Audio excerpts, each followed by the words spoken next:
Halloween season is here. Spooky time on Forest Tales channel. 2 short tales for you. The game.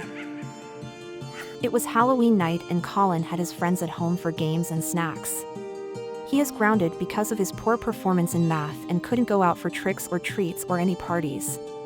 At least his parents were cool to let his friends over and have some fun. They brought all their candies. Colin's mom bought them pizza and they were going to play video games and maybe some board games until late. His parents had a party to go to and had plans to just spend a few hours coming back before midnight to drive the kids back to their homes safely. Besides Colin, his friends Tim, Fred and Tanya were there hanging out and enjoying the house just for them. Tanya's cousin Ginger was sleeping in her house that weekend, so she came over too. She brought her own board game to play, one that she was used to. They were playing horror games on his console for a couple hours and laughing a lot every time one of them got scared and making fun of each other when they died in the game. Eventually they were tired of the game and being late at night already. Ginger suggested they play her game. It was a Ouija board. They all laughed and agreed, not taking it seriously. Ginger insisted she was talking with a cool boy, Johnny, that passed away on a fire when he was their age, around 13. Johnny was feeling so lonely that he decided to manifest to Ginger so he would have a friend. First, she caught their attention with the story, but it didn't take long before the boys started to mock her for the ghost friend she had. No one believed it was real. So, Ginger insisted on speaking with him so everyone would see that she was telling the truth. Her cousin was scared and refused, but the boys decided to try, because they weren't fearless. No one of them was going to admit being called a coward. The discussion was long, and Ginger was getting nervous and finally said I have to talk to him every day or gets angry at me, and today I still didn't do it. If you guys won't participate, then I am doing it alone. Ginger put the board on the center table in the living room and started her session. What she said scared her friends, but not enough for their brave teenagers' pride to stop them from trying. They sit around the table and put their hands in the pointer at the board. Ginger asked, "Are you here, Johnny?" and the board shows yes. Immediately Tanya accused her cousin of doing that herself, but Ginger didn't care about her complaining and ignored her, continuing her conversation. "Hi Johnny, I have new friends to introduce to you." The board then showed the message, "I missed you." Ginger answered, "Sorry Johnny, I was out home so I couldn't speak with you today, until now. Do you want to meet my friends?" The Ouija board said, "You can't do this to me, you have to talk to me every day, that was our deal." "But I am talking to you now, I didn't fail you," Ginger asked with a nervous voice. "I will forgive you this time, but don't ignore me ever again." Tanya said, "She didn't ignore you, stupid ghost, she is talking to you now." Tanya was scared and angry because she knew her cousin very well and how she wanted everything to be her way. She was sure that Ginger was inventing that crap to next time people listen to her faster. Ginger yelled at Tanya, "Don't call him stupid," genuinely angry. The Ouija board started to speak again. "She ignored me, I have been calling her the whole day, she knows it." Ginger then ignored her cousin again and answered, "I told you, I was busy at Tanya's house and couldn't leave the room to go talk to you. I am sorry. Please don't be mad at me. I love you." The boys were in silence until then. They didn't want to interfere in the girls' fight and the game was making them uncomfortable. But the last sentence Ginger said was too much to be ignored. "What are you saying? Stop the bullshit," Tim said, looking angry at Ginger. Colin then got up and said, "Okay, the game is over." The board moved and said, "I don't need it."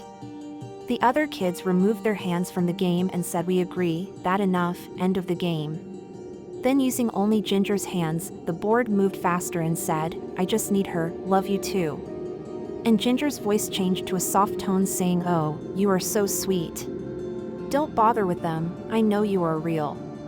And the board answered, "That's all I need." Colin lost his patience, grabbed the Ouija board from Ginger's hands and, opening the front door, threw it away as far as he could in the garden. "Now the bullshit is over. If you come to my house again, you leave your dead boyfriend home, okay?" Ginger was silently looking at the board through the front window with tears in her eyes. She looked back to Colin and said, "You can't take him away from me. Do you understand?" and started slowly walking in his direction. "I am not trying to take anyone from you. I just don't want your game in my house. Stop being crazy." Ginger continued moving towards him and repeating, "You can't take him away from me. You can't. No one can't. He is mine and I belong to him. I belong to him." And getting so close to Colin that he could smell her breath, Ginger yelled, "She is mine," with a voice that wasn't hers. The light went out and running steps were heard upstairs. The kids yelled and ran to the back door asking for help. Once in the backyard, they realized that Colin wasn't following them. He was still inside with Ginger. The boys discussed who was going to come back for Colin while Tanya kept asking for them to go look for an adult to help. The boys decided to go in together and left Tanya behind and refused to go back in. She would wait for them because she was too scared to walk alone. Inside, Fred saw Colin at the same spot, paralyzed in place and covered in his own urine. "Where is Ginger?" he asked, but Colin wasn't saying a single word. Tim went to the stairs and called Ginger out loud, scaring the other two and taking Colin out of his immobility. "Let's get out of here, now." "Leave her," Colin said in a low, scared voice. "What if she is in danger?" Tim asked. "That's her problem," Colin answered, walking to the back door without waiting for anyone else. The other went after him and they heard Ginger's voice from behind them saying, "Guys, what happened?" They stopped and looked back to see a confused Ginger with her hands and knees covered with blood, wearing only her socks and the dress twisted in her waist. Tim grabbed a dishcloth near him to give to Ginger. They didn't know if or where she was hurt and were too afraid to get closer. But before she could move, something pulled her from behind, and holding her from the back of her dress, the shadow pulled her upstairs again. The boys ran to the back entry while hearing Ginger scream, becoming a laugh. Once outside, the kids went to the neighbor's house and asked for help.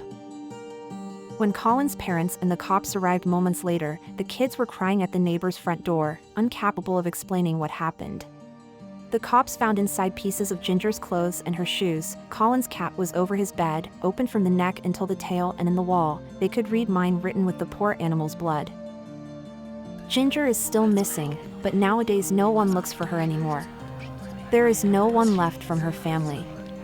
The last person to pass away was Tanya, that survived until her 21st birthday, before suffering an unexplainable car crash last year on her way to a party on Halloween night. Next tale. The Clown. My grandfather used to tell a story many years ago, before he passed away, when me and my sister Joanne were still children, about his time working in the circus that frightened us into our bones.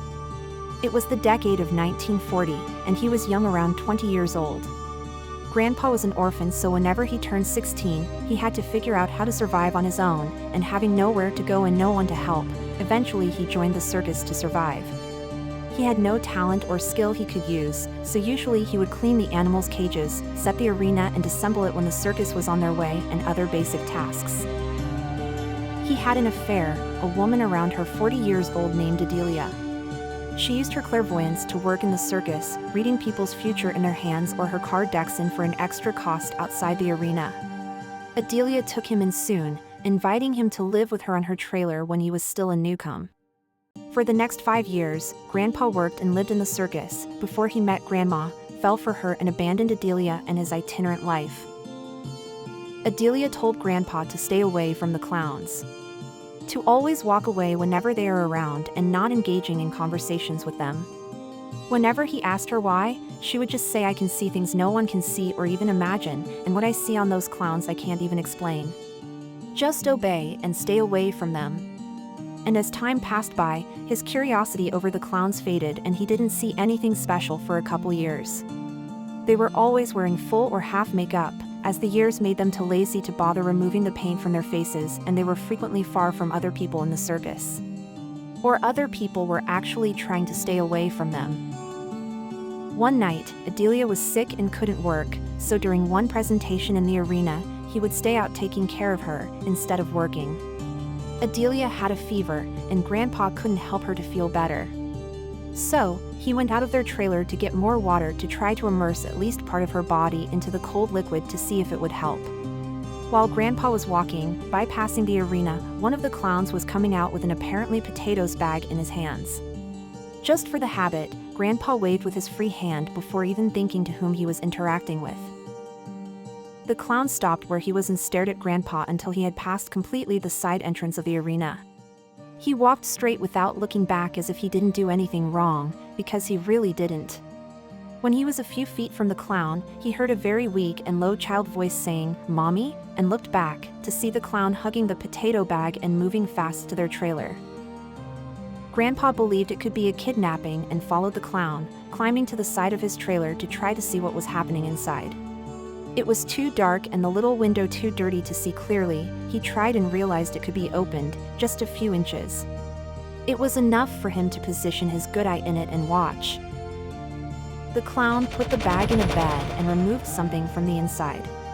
It had the shape of a little girl, but in an advanced stage of decomposition. The girl was moving slowly and approaching the clown.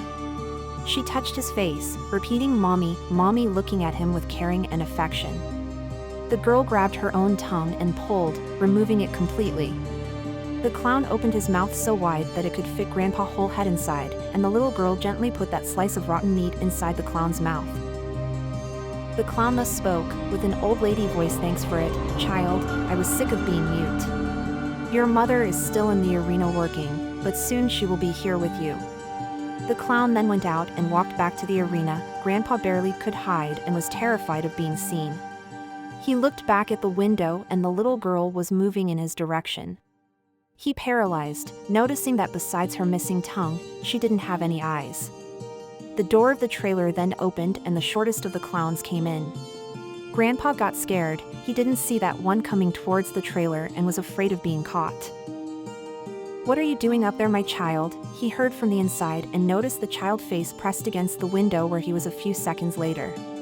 Something happened and the clown said, exasperated, "Do you smell food?"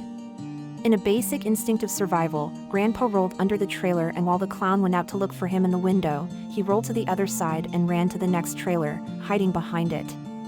The clown walked away for a while and then went back in. Grandpa didn't want to abuse his own luck anymore and went back to Adelia's trailer as fast as he could, carrying nothing but an empty bucket and a full mind. He told Adelia what he had seen, and she said, "I see, makes sense. I see them with no life, as if I was staring at a dead bird, but never understood why. Stay away from them, I beg you." He agreed and didn't go out that night anymore. Next day, Adelia was feeling better and was working as usual, so she didn't need him anymore and he could do his job. The clowns didn't look at him twice, to his relief, and when he thought it was safe, Grandpa had a surprise. He was cleaning the lion cage while it was inside the stage and felt a cold hand touching his back. Grandpa looked back and saw the little girl, smiling. Her tongue was back, but not the eyes. She said, "I knew I smelled food," and before he could do anything, she bit his arm. Grandpa hit her with the shovel and her head fell. He hit a few more times as a reflex and all her parts just dismantled. Before he put that thing inside the trash bag with the lion excrement, he remembered to pull out her tongue, so she couldn't ask for help. Next day the clowns were agitated, but Grandpa didn't even look at any of them. His arm was damaged, and even with all the care Adelia had, from this world and the other side of the veil, the wound was getting worse. And before you question the veracity of his story, be aware that my grandmother, a nurse, met Grandpa at the hospital when his left arm was finally amputated to prevent the bite infection from spreading. Follow at Forrest the Storyteller on Instagram, YouTube, and TikTok for more. Check out our website to read more tales. www.forestplumptales.com